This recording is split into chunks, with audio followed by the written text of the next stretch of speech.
Today is about the Bolognese sauce, and this is one of my favorite sauces, and not just because it's easy, but because it's so versatile and it can be added in a ton of recipes. And I'm pumped and I'm ready, and let's get into it. I have a few more tips and tricks when it comes to the Bolognese sauce at the end of this video. Please stay till the end and enjoy the recipe. And hey, if you enjoy cooking, this is the right place to be, so subscribe to the channel.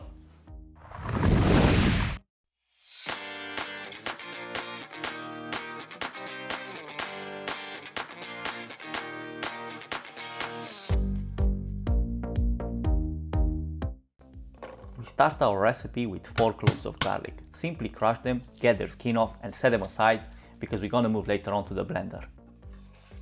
Same story with the onions, just get the skin off and then roughly chop them, go with the knife all over the place, just make sure you don't cut your fingers.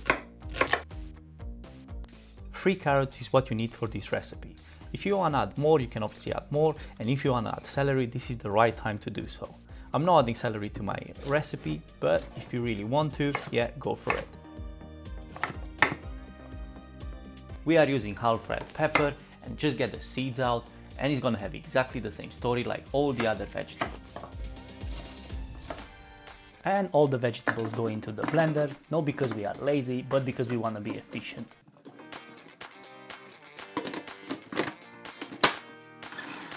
Use your pulse button to start with, and then you can go crazy by blending it till you get to this texture. Starting on medium-high heat, we add 2 tablespoons of veg oil, and once the pan is nice and hot, we add our beef. The beef is quite dry, so we need some fat in order to balance our sauce. So 200 grams of sausage meat will do just that. And keep breaking down this meat till it turns into a crumbly texture, because otherwise you're gonna end up with lumps into your sauce. This is the texture you're looking for. Add 1 tablespoon of dried thyme, 2 bay leaves, and half tablespoon of oregano. Half tablespoon of salt and black pepper. I really like black pepper, so you can add more or less, but then I believe black pepper and beef work very well together, so yeah, just go crazy. And to give you some kick, let's don't forget the chili flakes. The Worcestershire sauce is not to be forgotten because this gives to your sauce a really nice flavor. And this sauce would be nothing without some good red wine. Add 250 ml of red wine and just give it a good stir. Once that's reduced and the alcohol evaporated, you can add your vegetables and keep cooking for another 5 to 10 minutes.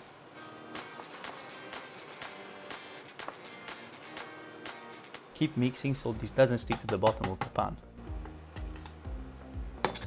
And now we transfer all the ingredients into the crock pot. So add the sauce, add 1 liter of tomato sauce. This is the homemade tomato sauce that I use. This is why it comes from this weird container, because I defrosted it overnight. Make sure you give it a good stir so the tomato sauce and the meat are well combined.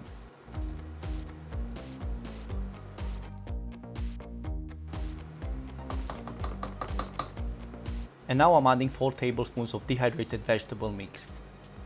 And there is no harm on adding more Worcestershire sauce. I added a bit at the beginning and at the end because I really think it makes a difference.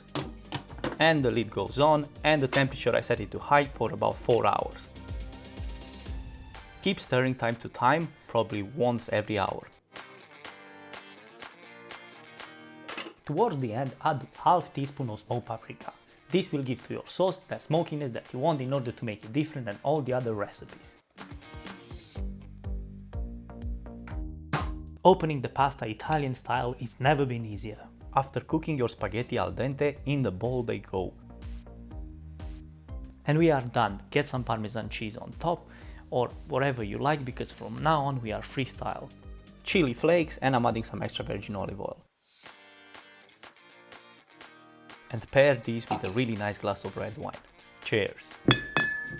And we are back. We are back with the wrap-up. Wrapping up this video, I have a few points that I need to talk about. Always make your Bolognese sauce in a big batch, because this is one of those sauces that will last in the freezer for a long time. So let's say that you made about 100 kilos of Bolognese sauce and it's all stacked into the freezer, and you get from there time to time to make your pasta, to make your lasagna, but you don't want to see any more of these recipes anymore. So what you can do is just get some beans into the mixture, because the difference between the chili con carne and the Bolognese is actually quite thin.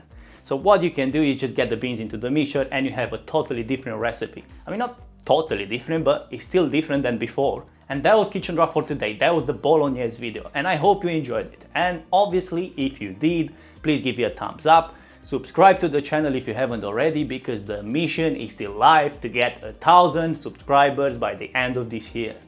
And share this with your friends and your family, and have a glass of wine, and stay at home and cook at home. Cheers!